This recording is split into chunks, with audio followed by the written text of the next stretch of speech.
Bakıda xanım sərnişinə qarşı xuliqanlıq hərəkətləri etmiş taksi sürücüsü inzibati məsuliyyətə cəlb edilib. Qafqaz İnfonun əldə etdiyi məlumata görə hadisə Nəsimi rayon ərazisində baş verib.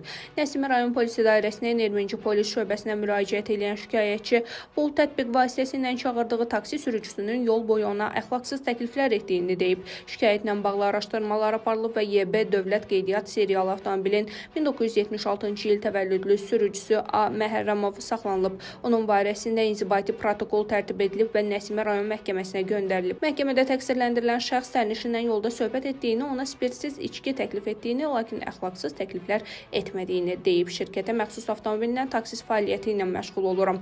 Hadisə günü saat 14 radələrində Port Baku istiqamətindən Vaqif prospekti istiqamətinə sifariş qəbul etdim. Xanım sərnişin arxa oturacaqda əyləşdi. Ondan hara gedəcəyini soruşdum. Rus dilində gedəcəyi ünvanı dedi. Daha sonra adını soruşdum. Adının Yana olduğunu bildirdi. Ona rus dilində nə gözəl adı olduğunu dedim. Daha sonra həmin xanım su istədiyini bildirərək marketdə saxlamağı xahiş elədi. Avtomobildə olan spirtsiz energetik içkini təklif etsəm də xanım adi su istədiyini bildirdi. Yaxınlıqdakı marketdə avtomobili saxladım. Özü düşərək su alıb qayıtdı. Sifariş verilmiş ünvana çatdıqda xanım borcunun nə qədər olduğunu soruşdu. Ona ödənişin kartla olduğunu bildirdi. Lakin hər hansı bir əxlaqsız təklif etməmişəm. Polisə dəvət olunarkən çox əsəbi olduğum üçün səs tonumu yüksəltmişəm. Əlavə ifadələrdən istifadə etmişəm. Buna görə polis əməkdaşlarından üzr istəyirəm. Şikayətçi tərəf məhkəməyə gəlmədiyindən onun ərizəsi araşdırılıb. Məhkəmə 49 yaşlı sürücünün 15 sutkalıq inzibati həbs edilməsinə qərar verib.